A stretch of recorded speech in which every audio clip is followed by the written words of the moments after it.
welcome to Clear Mountain Monastery Wednesday evening interview. Today we're very happy to have our friend Ajahn Dan Thiracitto. Ajahn, very good to see you. Nice, thanks for the invitation. Yeah. So I'll start off reading just a short little biography. So Ajahn Dan Thiracitto was born in Germany in 1980 and encountered Buddhism through Vietnamese Pure Land practice in 2001 in Australia. He explored Tibetan and Chinese Buddhism before embracing the Thai forest tradition, inspired by Luang Por Chah, Longtam Mahabua, and the Pali Canon.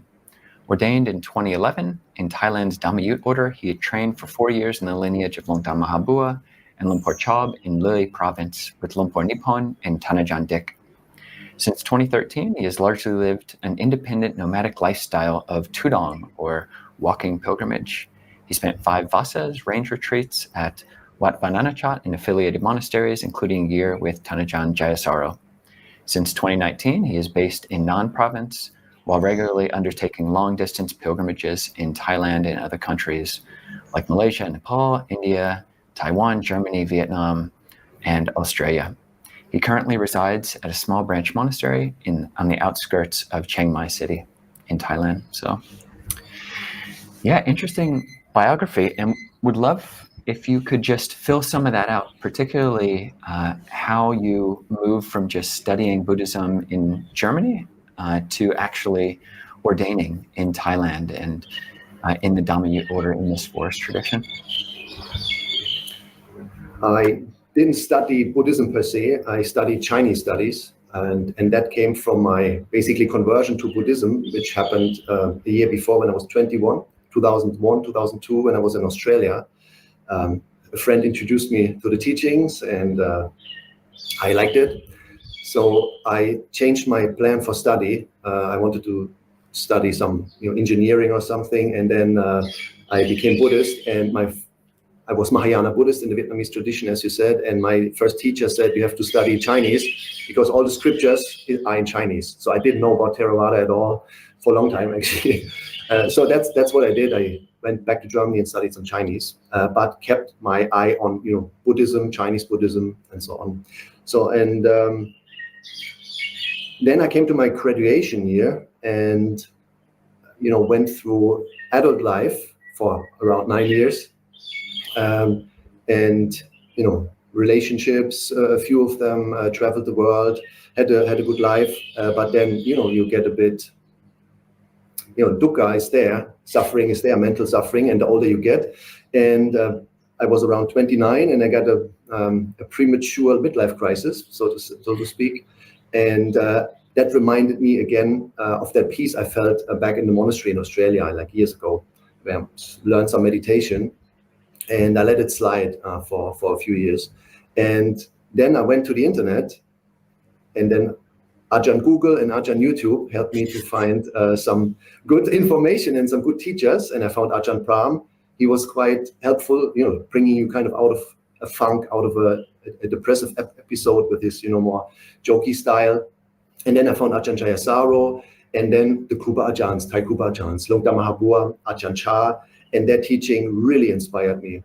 When I read their teachings, it felt like it comes from the heart. They speak about an experience in their simple own language and just express it in their daily normal language. And that just touched me. There was something more solid, more earthy there. And so I became interested in the forest tradition and collected all the material I could on the internet back in the days. And then I found a German translation of Ajahn Mahabua's famous talk where he spoke about his enlightenment experience. I think you know that one, where he started to cry, where his tears run down his face. It's really controversial until this day in Thailand. He gets criticized for it because they say arahants, they cannot cry. But for me, it was a game changer. I read this, I think it was German translation, and Anumodana for whoever that translated that piece. I read it in my room, and when I was finished, I also was crying, and I felt, there are still living arahants in the world. It's just what I felt. My faith just grew intensely, that there's still living teachers out there who realize Nibbana, the end of mental suffering. And that inspired me. And I was searching for a monastery, and I found a monastery in Germany, just a brand new monastery opened up, Muttodaya Monastery. And I went there as a layperson for practice and getting some information. And there I decided to become a monk, seeing these Western monks, that they actually can live like that. And they were all nice. And the practice there kind of developed, got some peace. And then I decided I want to ordain. And then I wrapped up my life. It took a few months to wrap up everything, finish my university. And then I went to Thailand searching for an Ajahn to ordain. And for me, it was clear it should be the Dhammayut order. I still have great faith in Ajahn Chah. He's unique. But I did not want to, how to say it, I had some ditthimana, I had some, some conceit that I did not want to get taught by Westerners. It cannot be the real deal. Like Westerners teaching Westerners, that cannot be the thing. It must be an Asian person. The real gurus, they're all Asians. That's how I felt. And I wanted a real, Arahant who's fierce, who teaches me like Ajahn Man, Ajahn Mahabua. And finally I got it. If I liked it, is another thing. Ajahn. So I knew about Nana. Yeah, please. Oh no, please continue. Yeah. Yeah, I knew about Wat Banana chart, and that's the first recommendation Ajahn Chatamalo in Germany gave me. But I said, no, I want a real Krooba Ajahn, a Thai person. So he gave me Lumpur Toi as the only address, actually, and Bandar, but in Bandar you cannot ordain. And so I ended up in Bandar first, and then I wanted to ordain there, but I didn't know that Ajahn Mahabua was on his deathbed. Actually, 3 days later, he passed away. And so I was a bit disappointed. But the first foreign monk I met there, he passed away already, Ajahn Piot, Krooba Piot. He said, don't feel sad. You're actually quite lucky, because there will be a foreign disciple, quite a famous monk. It was Ajahn Dik Silaratano, comes to pay his final respect to his teacher. And he lives in Loi province with another Thai Krooba Ajahn. And he has already a few foreign disciples, and maybe he can take you on and you can ordain there. And that's actually what happened. Ajahn Dik came the next day. I got a meeting with him, 15 minutes of talk. I liked him, he liked me, I think, and he took me on to this monastery, which was not his monastery, but a Thai Krooba Ajahn, and his name was Lumpur Nippon. And I stayed there for 3 to 4 years. Yeah.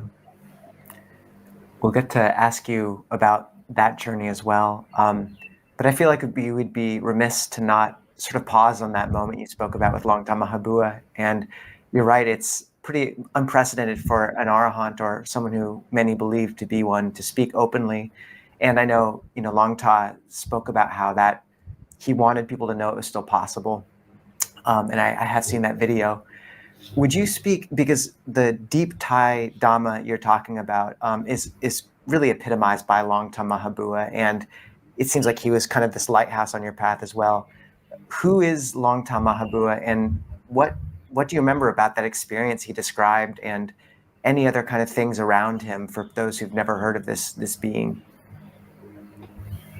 Yeah, a disclaimer. Actually, I never met him in person. Like my Barami were not up to that. He was still alive in the monastery, but he was on his deathbed in his kuti, and there was this huge queue. I think you have to wait for 2 hours to just get a glimpse of him. And I did not want to do this charade. I felt it's not proper just to have a glimpse on a dying man. I find it, but now I know this is like an honor. Just lay your eyes, darshan on a Krooba Ajahn of such caliber, which I regret, but that's what I did. So he was still living, but I have not even seen it with my physical eyes. So basically, I never lived with him. That's why I cannot speak from own experience. But Ajahn Dik, told us a lot of stories about him, and obviously the books, the Dhamma talks. You get the gist. What type of teacher he was. He was famous for me. He was the famous monk in the 90s and 2000s in Thailand. He was up there. He was in the newspaper every second day or something. He was a late disciple of Ajahn Man, and so we believe he, understood the practice and liberated himself, achieved Nibbana, became an Arahant, fully enlightened one. So in our tradition, we believe that. And what many other teachers of his generation say, that he is the closest to teaching style and character of Ajahn Man himself, and I think that make a big contribution. There was this kind of harshness, this fierceness, and this solid conviction, and he just went, after he kind of finished the practice, he went back to his home village to be close to his family and maybe to give opportunity for them to make merit, and just had a small monastery, maybe with 1-2 monks, and his reputation and his teaching style, which was effective for many Isan monks at the time, spread wide and far, and they came and gathered around him and basically forced him to be a teacher, and he became a big one. And he's kind of, you can say, traditional and conservative. He wanted to keep that original Ajahn Man Tudanga or Tudong practice lifestyle alive, and which he was successful. Yeah. And in terms of kind of the faith that you had arise around him, do you remember anything from his description of his enlightenment experience that you could share, or any story from Ajahn Dick about him? Just something to kind of give that side of this being.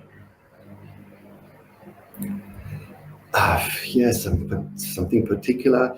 It's just, in his case, I thought about it, that in his case, he started, I think he finished the practice 54, around that, quite early, around in the early 50s. And since then, recording material, recordings came into the world. Again, Ajahn? Is that age 54 or not 1954? No, the 1954, as I remember. Like a few years after 49, when Ajahn Man passed away, he finished the practice, I think. Mm-hmm. And basically, since the 50s, that man or that monk was teaching.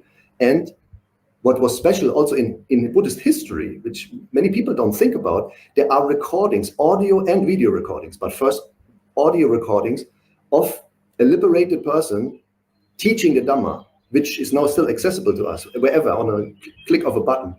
But you then have 50 years, he still lived like 50 years from that point on, and the consistency of his teaching, that is also impressive. Many people criticize him. Yeah, he made it up. He's not a real arahant. But you can go back to the earliest, to tapes from the 60s, and he teaches exactly the same style, the same stuff. He never alters his experience. As you know, like if you have not the real deal, after time, your memory changes, you get new information, and your output becomes a bit altered. And with Lungta Mahabua or the real deal Ajahns, I find there is a consistency, how they describe their experience and how they teach. And what stories? He's famous for being a strict and fierce teacher.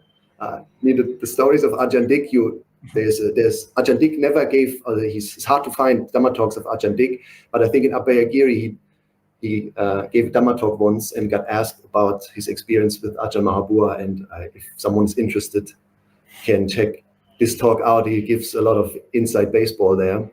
And I think all of us would not have survived being an assistant monk for 17 years, so close to Lungta Mahabua, also called kind of the tiger, I don't want, it kind of sounds negative to the people who don't know this kind of monastic tudong culture, but the positive sides is that he was scrutinized by so many people, by so many other Ajahns, challenged, and he had the Dhamma, and he never faltered. Even the whole country, once in the end of his life, he kind of became a little bit, I don't know, passively involved in politics, and basically half the country bashing him, but they are solid, they are not faced by that. I'm sorry, now I don't remember any particular story. Maybe it comes up later. Yeah. No, people can find that YouTube video of him speaking in Thai when he does shed those tears. The name of the talk is Shedding Tears in Amazement, and it comes up, it's transcribed into English in a book called Arahata Magga Arahata Pala, The Path to Arahantship, and people can find that Ajahn Dick talk on the Abhayagiri website, and we'll see if we can put some links to that. But yeah, just to step back a little bit, I think some people, as you're saying, inside baseball, there's a lot of terms which people might not be familiar with. If you could maybe draw out or explain what are the Dhammayut and Mahanikaya sects in Thai Buddhism? And also, what's the difference between a forest monastery versus a city monastery? And if you could, a practice monastery and a study monastery. So it's 3 different pairs, but see what you can do. Yeah. Sometimes they intersect, sometimes not. So yeah, I mean, they're in Thailand. Many don't know. We have 2 different monastic sects, or tradition. Sects sounds so bad in Western language, but 2 different monks traditions, or sangvasas, basically, which do not do Sangha Karma together, basically not operate or live together. And one is called the Mahanikaya sect. A Nikaya means basically sect or faction, and the Mayutta Nikaya, which is the new kind of 250 years old new reform sect, which is the smallest part. Maybe, I don't know the numbers, but it feels like maybe 10% or even 8% of the Thai Sangha is from this Dhammayut order, but has royal patronage, because King Rama IV, I think, was a monk for 20 years before, and he was so disappointed with the state of the Sangha at that time, was around 17th century, and that he re-established a new sect. He went to the Shan states, found this tribe called the Mons, and they kept some monastic culture with an intact Vinaya lineage alive, so they believe. And he reordained in that lineage, brought it back, and since he was, the prince, he established from scratch a new sect, and that took off because it had royal support.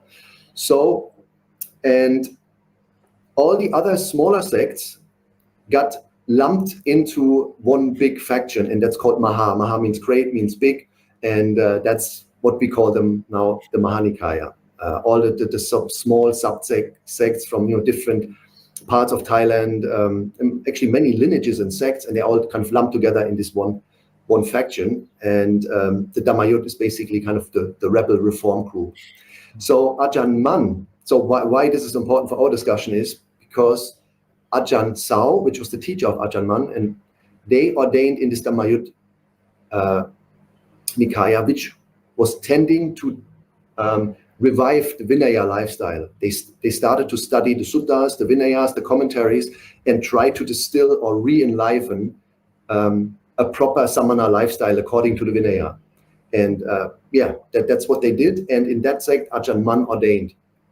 And Ajahn Sao and Ajahn Man, they started to experiment with these kind of Dhutanga practices, and also try to find a way, to get to Nibbana, the way to meditation. And so we believe, I think, they were successful. And Ajahn Man became the pioneer of that tradition. And his style of practice, his lifestyle also, his understanding of how being monk, how he follows the Vinaya, that became the model of what we live today, even in the Ajahn Chah tradition. So that's why the first generation of the forest, what we now call the Thai forest tradition, was mostly Dhammayut, because all his disciples, even if they were monks in the Mahanikai sect, they had to reordain in that new sect if they wanted to live with Ajahn Man. And that's what many did. And then that practice style, or that what we, I think, agree is kind of a more pure lifestyle, keeping the Vinaya and actually practicing meditation for liberation, was in the medium of the Dhammayut sect. But I want to make sure, and I learned this the hard way after I left the safe monastery after 3 vasa, first time alone on the road, that not all Dhammayut is practicing. So, it's a bit complicated. There are the study monks, right? Pariyat, also called ecclesiastical monks, or political monks, you can even say. They keep the Sangha system alive, and they study, they get degrees, and they're also a little bit involved with the state, you can say. And that's the normal lifestyle of a monk, and we call that normally the village monastery lifestyle or city monastery lifestyle. They are less meditating, they are more studying, also 4 degrees, and they make more social outreach, they make more teaching programs, charity. And these village monasteries, city monasteries tend to be focused on that. The downside of that is, because it's all good stuff, the downside historically seems to be that if the meditation goes out of the window, what goes out of the window next is mostly the Vinaya. And the standard of the Vinaya in these monasteries, or basically mainstream Thai Buddhism, is dismissal, to use a politically correct word, because you might have heard about the scandals which rocked Thailand big time this time. Yeah. It's a pretty wide realm we're approaching for those who don't know it, but it really is interesting. And you have a perspective that we, as Ajahn Chah ordained monks, don't necessarily have as deep of a sort of insight into. You've practiced in Dhammayut monasteries with Ajahn Dik and Ajahn Nippon, and you've spent years at Nanachat. So can you tell us about your own experience of these two sects? Like, how does a Westerner experience these two flavors, and what does that mean for, maintaining monks or monks flourishing in the holy life? Like, it's a fascinating difference in model, where Longpo Cha tends to be, generally more communal. Dhammayut's sort of like the green berets of the forest in, some sense. And so what's your experience? Tell us about your journey through those two and the two flavors as they relate to Western monks. Yeah, good question. It's interesting also for people who want to ordain, but I just can speak about my own experience, obviously. But it just made me laugh because Green Beret, we had once a short-term ordinate Thai man coming to our monastery in the early days. And we, in some monasteries of the Dhammayut, also in the Ajahn Chah tradition, we do everything kind of efficient and quick, isn't it? We do kind of things quick, not wasting time, being mindful. Everything is a little bit more quick. And in the Dhammayut scene, sometimes it ends up of running back from Pindabata to the monastery to be earlier there than the Ajahn, to be able to wash his feet, to set up the bowl and stuff like that. And it's actually sometimes it's even running, which is not so beautiful. And then that newly ordained monk said, I don't understand. Why do we have to do everything so quick? It's like Navy SEALs. It's crazy. It's like Navy SEALs. So yeah, you're right. It's actually like that. Yeah. So what's the difference? I ordained in the Dhammayut tradition, and back in the days, everything was a bit more tough, at least in my experience. In the beginning, early days, we had no phones. Smartphones were just coming to the scene. I had no smartphone before. So, and I was basically in this outback monastery in a province nobody ever heard before, in the hills of Leh province. And it was a bit rough, and the teacher was tough, but that's what we're all searching for, and we got it. I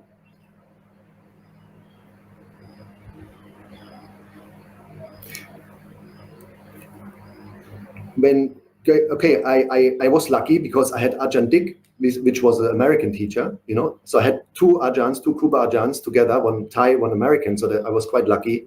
Also translation, I couldn't speak Thai, so he introduced us to that lifestyle, Ajahn Dik, quite grateful for that. But then Ajahn Dik left to establish a monastery in Virginia, quite famous monastery now, in Lexington, I think. And when he left, he took the most of the foreign monks with him. And then sometimes I was even the only foreign monk, foreign monk. And then I started to feel a bit lonely, and I had even just thought about this morning, like 1 week of hardcore depression. I felt so lonely and lost in the world. Obviously, I stuck it out and it just passed away, and I got happy again through the right practice. But that also showed me there was this kind of cultural element, this alienation, which we Western monks coming to this new culture have to go through. And basically, I left that monastery for some reason. I was a bit dissatisfied with some things, so I left. And somehow, by also funny coincidence, but that's my too long story, I ended up in Nanachat, which I never wanted to go. I just wanted to check it out for 3-4 days because some Thai lady on the road forced me to go there. It really forced me to. She didn't let me go. And I said, okay, if the Devas really want that I go there, I couldn't shake her off. She said, no, I'm a disciple of Ajahn Kevali. You have to go. You're a foreigner. You have to go to these foreigners. And I said, okay. Buddhist she Thai gave women. me a bus ticket. Yeah, they're tough. So, I won't make it short. I arrived in Wat Nanachat with kind of this, arrogancy. That's not the real deal. But then I entered the gate, and many of you have the experience. You come to the gate and you get this peaceful vibe of a real forest monastery. And already I liked this, like, whoa, this is a special place, interesting. And then I met these foreign monks, speaking English, are interested in the practice, interested in the suttas, and just having this a bit more Western environment there really soothed my heart, really was good for me at the time. And I'm grateful they took me on, even though I came from another sect, but they knew my teacher and the quality of my teacher, so they took me on, and I became kind of a Wat Banana Chart monk, and I feel still affiliated to that tradition. So I had then some insight there, and we followed the same Korvat, the same practice tradition of Ajahn Man, right? Ajahn Chah he did not live long with Ajahn Man, but got a crucial teaching in how to practice and how to take care of the Vinaya, that he also got some good results, Ajahn Chah, but he was not reordained in this Dhammayut order and took that style of practice, the Ajahn Man style of practice, the Dhutanga style of practice, into the Mahanikai sect. And this are you two friends are part of that sect. But we have the same ideas about the Vinaya, the same practice style, and the same Korvat, which are the etiquettes, the daily routines and the etiquettes, how to wear robe, how to eat, and how to live a samana life. So that's the same. But as you mentioned, in my experience, in the Dhammayut scene, it is more Green Beret. Everything is more hardcore. Not in all monasteries, obviously, and I haven't lived in so many, but in the majorities, and especially the ones I liked in the beginning, there are these kind of fierce teachers who inherited their style from their teacher, which was Ajahn Man, then Ajahn Mahapua, Luang Por Chop, which were kind of, I call them Isan cowboys. Isan is a northeastern Thailand. It's a special part of Thailand, which is more culturally related to Laos. And historically, it was a kind of a poorer rural area. And the poorer it is, the tougher the people are, and a little bit more uneducated. But these Ajahns were pioneers in achieving path, fruit, and Nibbana. And their style tends to be a little bit more tough. But it's successful. And the Ajahn Chah tradition, and the genius of Ajahn Chah, in my perspective, is that he created a model, a system. Before he passed away, he created a system of rules which survives his passing away. And we still have the living tradition, still good quality. I mean, deterioration you find everywhere, but it's still one of the most precious, high standard traditions I know in the world, actually. And it still works. It still produces good monks, as I see with you guys. And but in the Dhammayut scene, what tends to happen is one of the Ajahns becomes famous, like Ajahn Mahapua or others, and they attract a large following of disciples, monks, lay people. They become famous, and when they pass away, the monastery tends to implode. Then infighting comes. The disciples start. Who getting who inherits the Dhamma? Who is the Dhamma heir? Who takes the abbotship? And that gets ugly. That's Sangha politics, and I see it everywhere. People should not have these delusions that all monks are holy men and everything is peaceful. No, we have still kilesas, most of us, and even in these famous monasteries, it's still the world. It still operates in samsara, and these infightings tend to make the quality of that practice monastery kind of collapse. And I see it all the time. And why that happens is because there is no centralization. And the Ajahn Chart model has a centralized, like Wat Nong Papong or Wat Banana Chart for the foreigners, is the central head, which has a kind of a supervision and quality control. Some people don't like it. Obviously, there's pro and cons to it. But I see it's for the long-term survival and keeping the quality alive. The Ajahn Chah model is much more beneficial, because I now see the Dhammayut order. Ajahn Mahapua passed away, who was a bit the unofficial leader, because nearly everybody had respect for him. They listened to him, so he was the leader and kept, the branch monasteries and all these different Dhammayut practice monasteries streamlined a little bit. And after he passed away, I see factionalization. Every monastery becomes their own thing, their own little sect, their own style. Sometimes there's some quarreling. It's still good. There's still teachers out there, good monasteries, but I think they're getting less. And the Ajahn Chah model seems to be longer lasting and spread into the world, actually. There is. You have the newest Saka, the newest branch. Well, there's a lot of consistency when we, ordaining at Abhayagiri. It was very, very easy for me in my third year in robes to go to Nanachat, and the chanting is basically the same. All of the Korwat, which is the monastic protocols, all the habits are basically the same. It was very easy to adjust from one to another, just slight differences in my experience.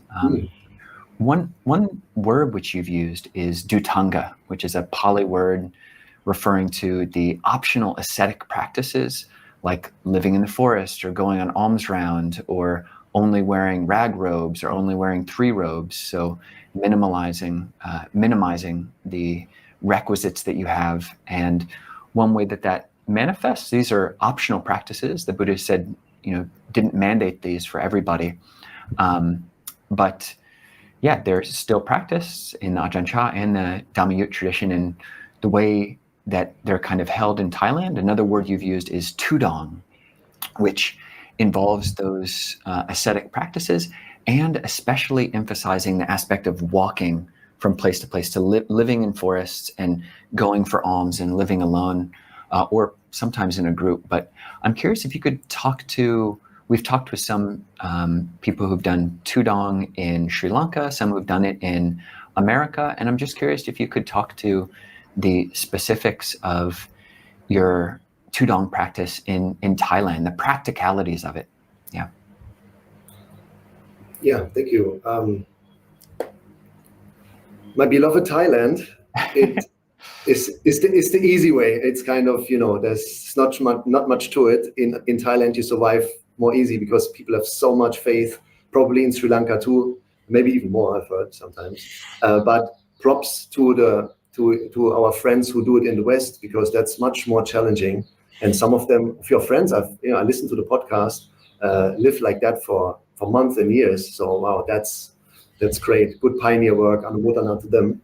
Yeah, in Thailand, it's much more easy. And there are different styles of tudong, but I don't know if it's time for that, but I don't call it tudong anymore.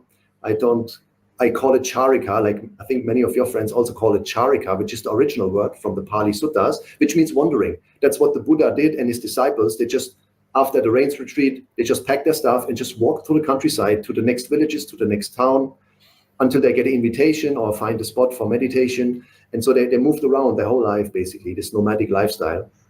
And that's what I try to practice right now. So I'm actually not engaging much into these tutanga practices. So I became quite liberal and loose a little bit.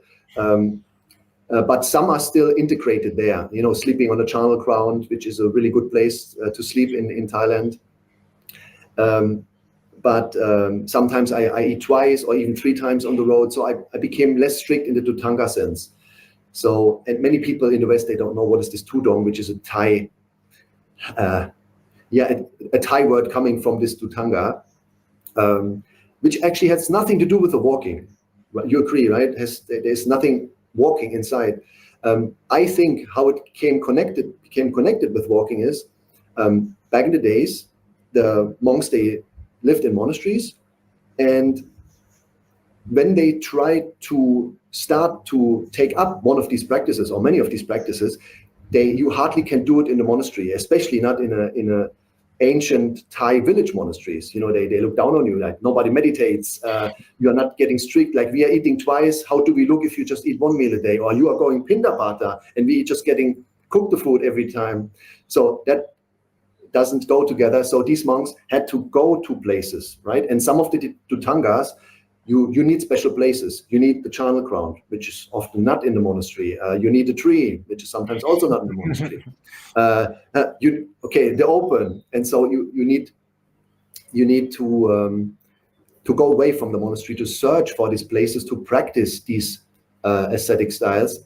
And I think the walking, because there were no cars back in the days, so they had to leave the monastery and roaming around for a cave, for a charnel ground, for whatever is conducive. And I think that wandering around in that style became known as tudong, which is basically the wandering around now, but has nothing to do with the wandering itself. So I just want to clarify that, because even Thai people, they don't know about it. So there are different versions of going on charika or on tudong. You search for a place to practice, which is more conducive than the monastery, like a cave, charnel ground. And then you stay there for a while, practice meditation, and then move on. Another version is, after your 5 vasa, you have now your freedom, you are eligible to go out on your own, if the Ajahn lets you. And then you search for different teachers. And you also walk to these different teachers, which are, you get some insider information, where's a good monastery to learn from, where the Krooba Ajahns, and they tend to walk, through the country and living with these different teachers. Another style is just the adventure part. And I think that's what is right now in Thailand became the tudong. Like when I meet Thai monks, normally they are in groups with their buddies, 3 or 4, huge machetes, a backpack full of mama noodles, instant noodles, and then they're going to the deep jungle forest and have these kind of cowboy boy adventures, and they come back and then they can tell some tiger stories, but mostly they don't follow the Vinaya. They cut the trees with a knife, which is illegal. They cook their own food mostly. So this is the style I see, and this is not what I'm doing or my peers are doing. We try to follow the Vinaya, which implies that you need civilization, which you need villages to feed you every day. Or you fast for a few days, but how long can you fast, So you cannot actually go to the deep jungle and live there as a monk who follows the Vinaya. And the Buddha, in my opinion, set this up to keep the symbiosis between lay people and forest monks or monks alive. And this tudong became kind of this adventure style. So still, even without the machete and the noodles in the backpack, many monks, including our Ajahns, did that back in the days. They went more to the forests and hang around the hill tribe people. So you still get fed, but you're still in the deeper forest, mostly hilly area, and you have your adventures and find more conducive places to practice in solitude. So this is the style of our forest tradition, the original style of Ajahn Mun. But I changed my type of wandering in 2019, because I did for many years. I went to all the famous places where a good tudong monk should go, and tested myself and nearly lost my life a few times. And then I kind of had enough. Why, it's not really conducive for me. I like it. I like this nature aspect, but just I don't know. It was not for me anymore. And then I thought, hey, in the suttas, the Buddha and his disciples, they were just wandering. I don't find any instance, actually, maybe but the monks going to the wilderness, searching for these deep, deep places, actually. No, they're mostly wandering from city to city. And this I started and just called it charika, and walked from North Thailand to many places. From A to B, basically. I had kind of a goal. And for me personally, that works, right? But there's another style. You just roam on and go where the wind blows you. But for me personally, that made my mind agitated, and I could never settle down. I can meditate for 2-3 days and I say, where could I go next? So this doesn't work for me, but for some of my friends, that's their style, to get deeper to meditation. But I like to make these long walks now. That was a great rundown. And I kind of am curious with the 2 different styles you talked about. Well, first, just once you've sort of mentioned near-death tudong experiences, I feel like I inevitably want to ask about just a story or 2 about either just some of those interesting moments in tudong, not necessarily a near-death, but sleeping in a charnel ground, or an encounter with wild animals or something like that. Just, do you have any kind of stories from tudong to share with some of the more interesting ones, just because those are a lot of fun? Yeah, I thought about before, and my memory is kind of blurry because I lived that lifestyle for so long and it becomes so normal that I don't remember these things. And definitely nearly every day, like you mentioned, Ajahn Yaniko gave this wonderful talk about his experience.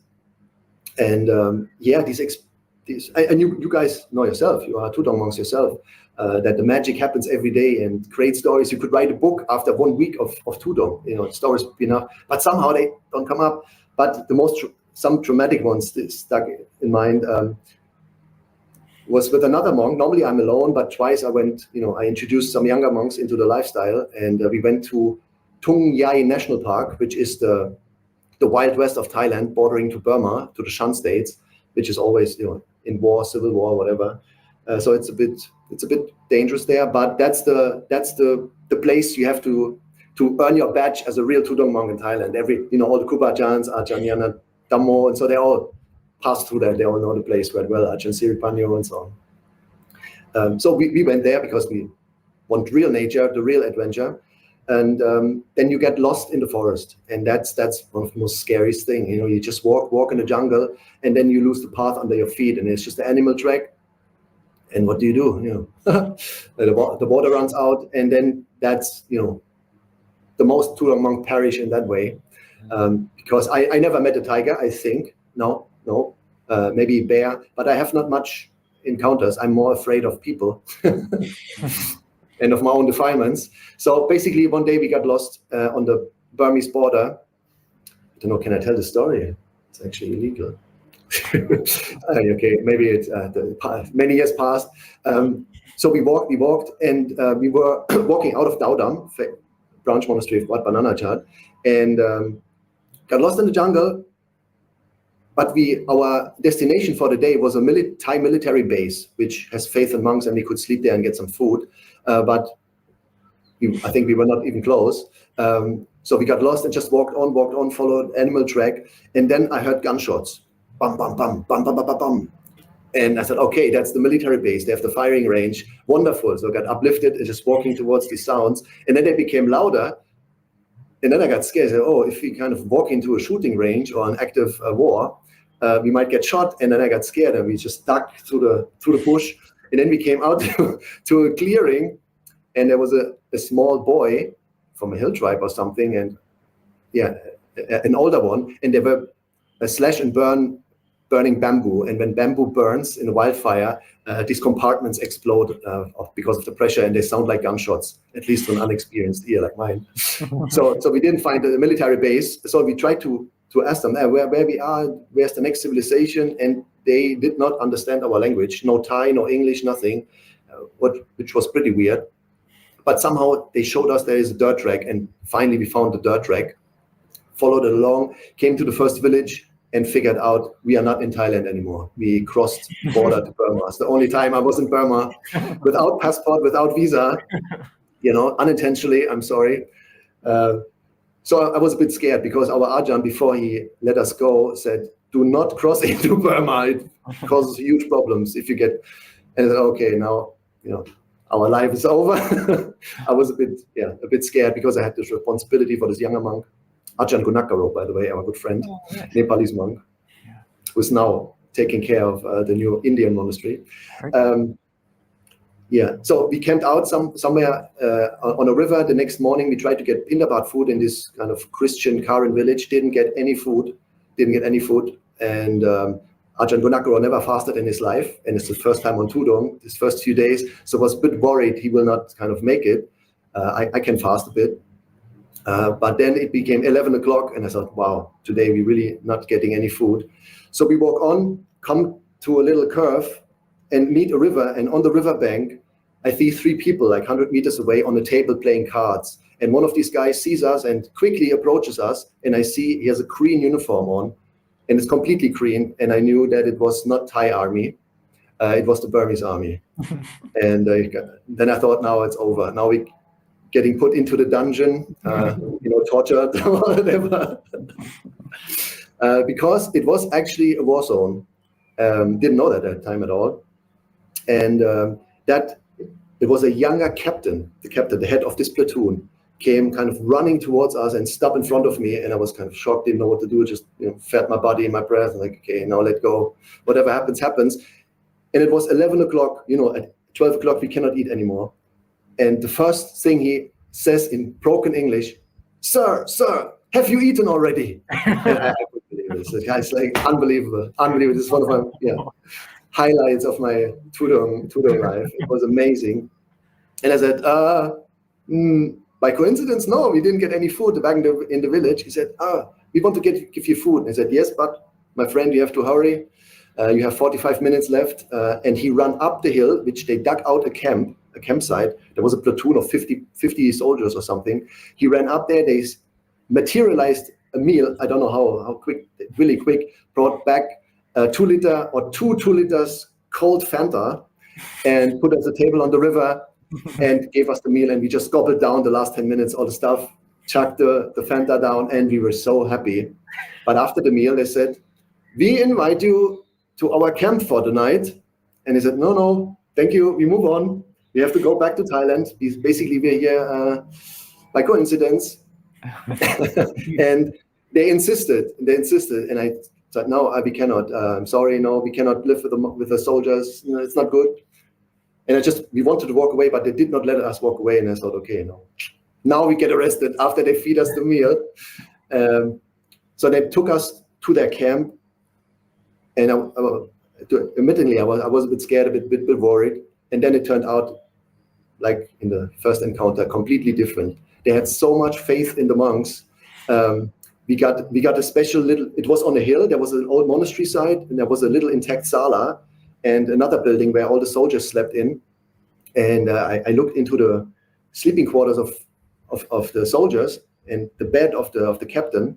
And there was this huge Buddha picture on his wall. And it turned out that he's a meditator. He meditates every morning, every night, and has some of his guys also meditate with him. So I was really lucky finding this good soldier who had so much faith and was practicing. And they took really care of us. We were the guests of honor. We even at night, he told this corporal, now massage them. And we like, oh, it's okay. No, we get you a massage. And this corporal kind of starts to touch these foreigners and squeeze them. But it was nice, after tudong getting a massage, it was wonderful, but a bit awkward in candlelight with these soldiers, and they were looking at us, letting the corporals just do the dirty work. And they were just like, yeah. And then the next day before the meal, they said, oh, like a kilometer down, there is a little shady hill. We want to visit you to Chedi. We want to go with you. I said, oh, okay. Do I have a choice? No. So they gave us 2 escort soldiers with heavy machine guns, Rambo style. And Rambo comes at the end of this story. Remember Rambo? With ammunition belts and grenades. And I never see that in my life. And one in front of us, one in the back, and escorted us over the rice fields to that Chedi, which was on top of a hill. So we climbed up, and it turned out they are right now digging another campsite up there, like Rambo style, like with a spade, ducking out the bamboo sticking out, the sharpened bamboo on the side as a fence. It was crazy. So then we paid respects to the Chedi. Then we went back, and they gave us the meal again. And all the soldiers, 50 soldiers, sitting around us in a half circle, offering us the meal on a little table. We give the blessing. And normally in Thailand, everybody disperses and leaves the monk alone to eat, right? And normally, we sit down and wait, and nobody moves. They just sit there and stare at us in a half circle. And I said, okay. And I started to eat really with unease feeling. And then Ajahn Gunako told me, I think that's tradition, that they look darshan, look at the monk eating their offered meal. And that's what happened. It was so uncomfortable. I couldn't even concentrate on eating. Yeah. And there was a guy next to us with a fan and fanning us. So it was the real deal. It was amazing. And after the meal, one of the sergeants come and gives me a phone, Samsung phone or something, and shows us a movie. He's like, look here, please, go, look, and shows us a movie. I said, what's that? And he shows us a movie, Rambo 4. There was a new Rambo after a long hiatus. I don't know if you remember, there was a new Rambo movie, maybe 10 years ago or something. I didn't know about that. So it was a new Rambo, which was playing in Burma, and the Burmese army has not a good reputation in that it was the villain, like kidnapping Americans and torturing them, like super evil soldiers. And Rambo comes and kills them all, and rescues the American hostages. So, and they were so offended by that Hollywood propaganda, and told me, "You go back to your country, please.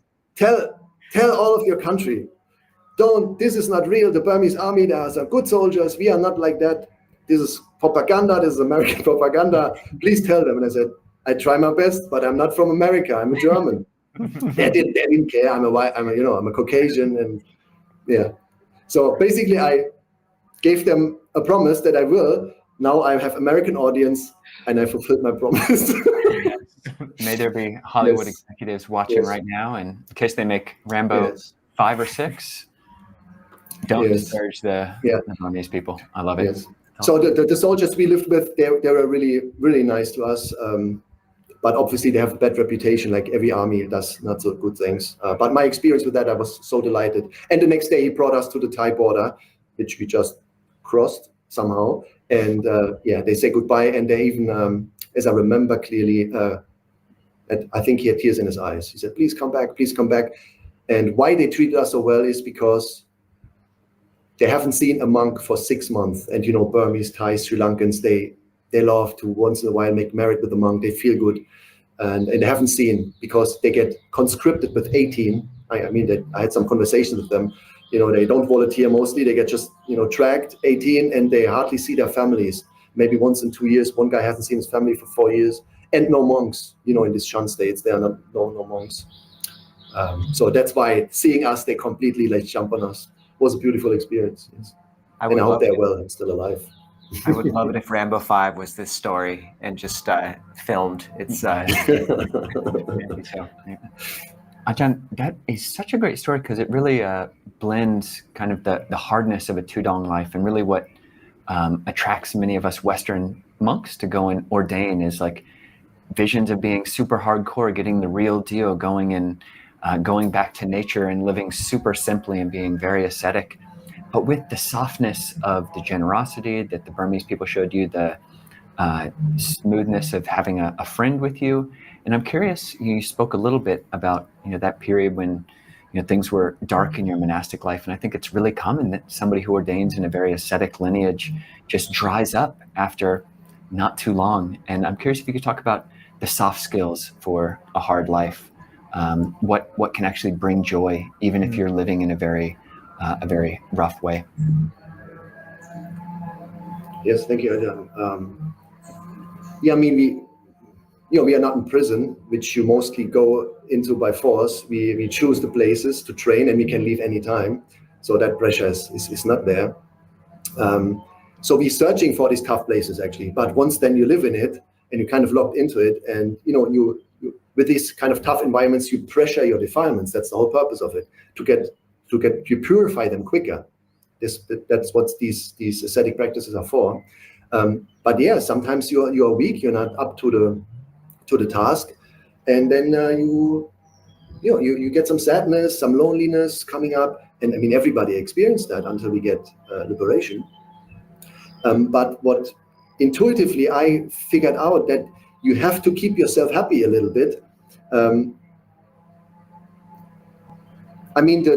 most important part is, and I think you friends agree, that you need kalyana mittas. You need noble friendships with other monks who are maybe your peers. They can be older or younger, but someone to have actually a kalyana mittaship with.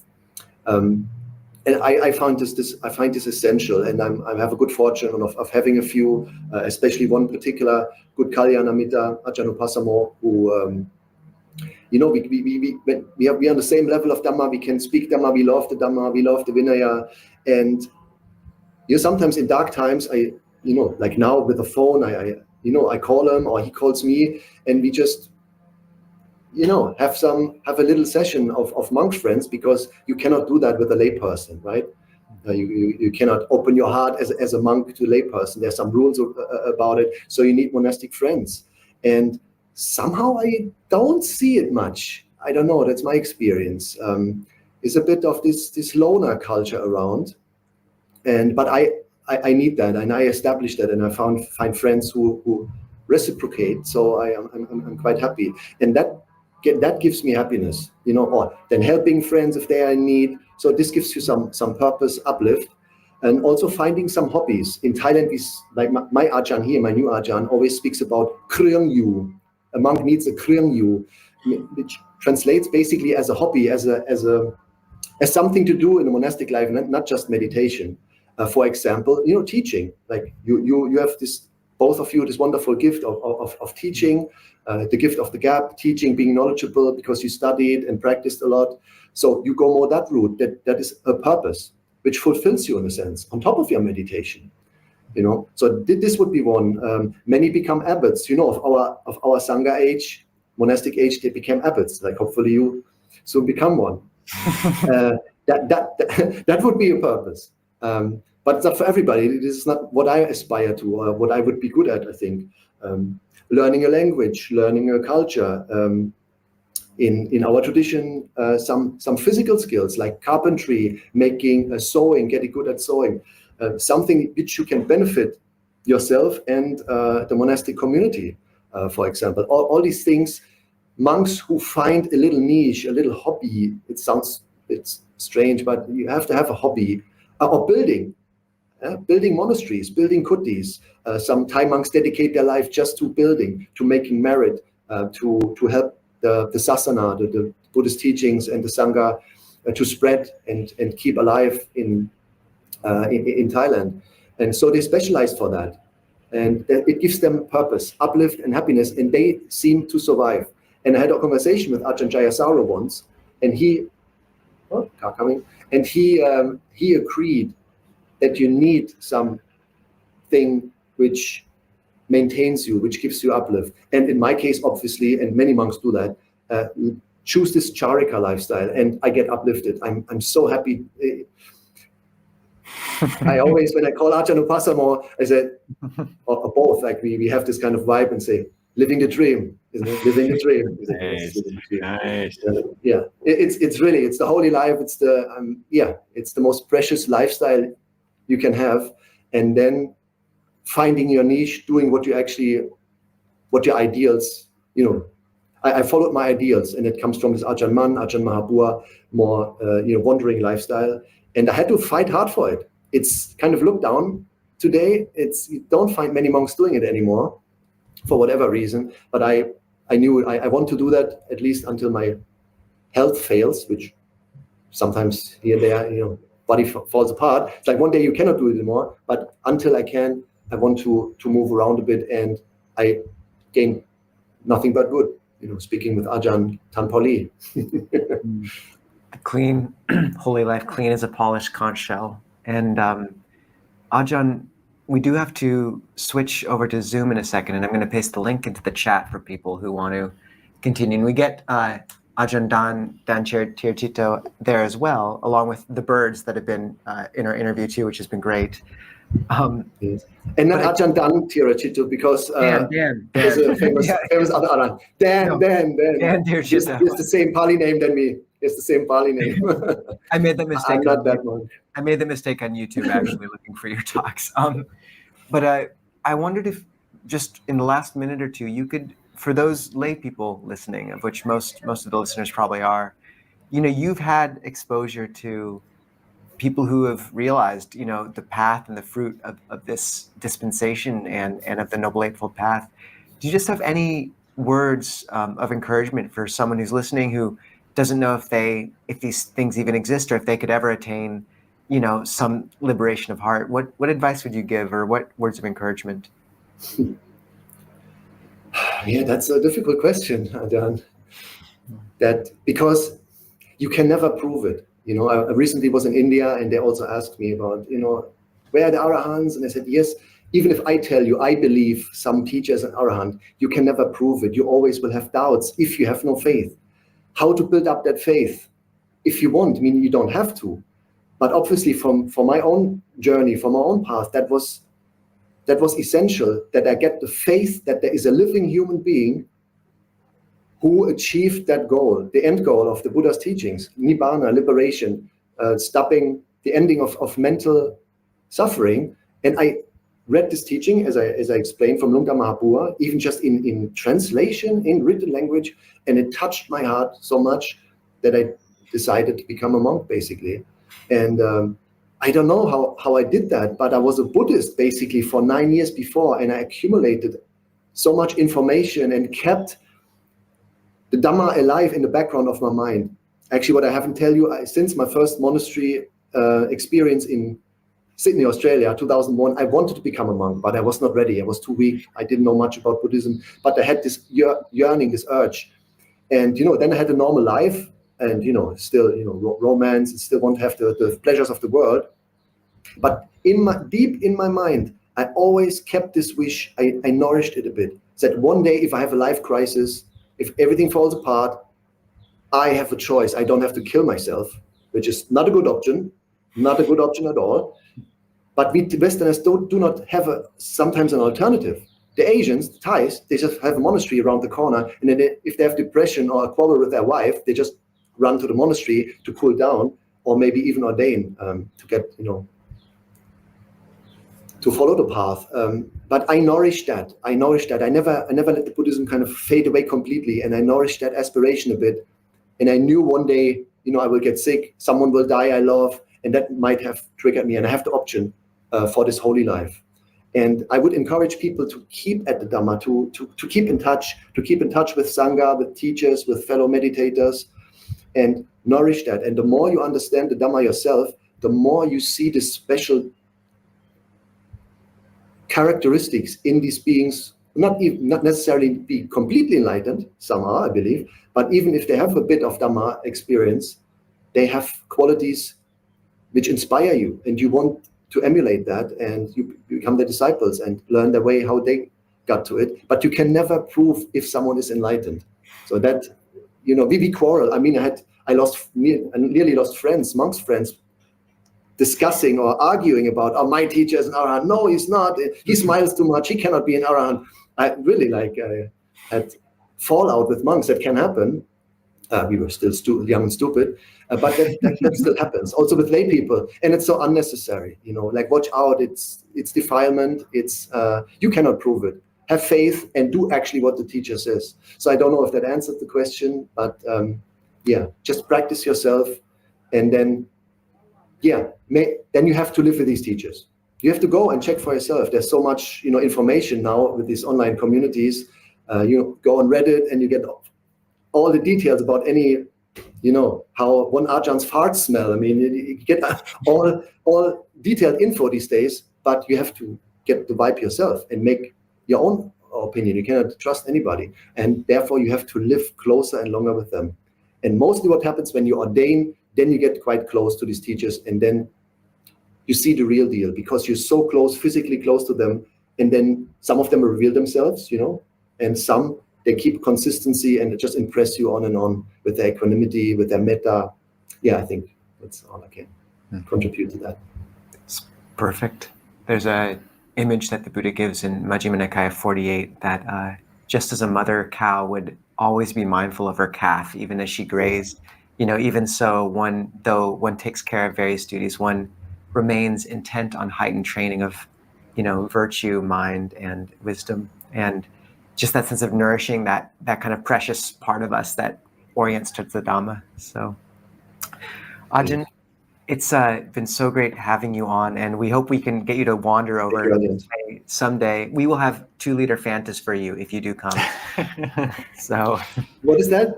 I didn't hear the last word. We will have a 2-liter Fanta for you if you do come. Ramen noodles as well.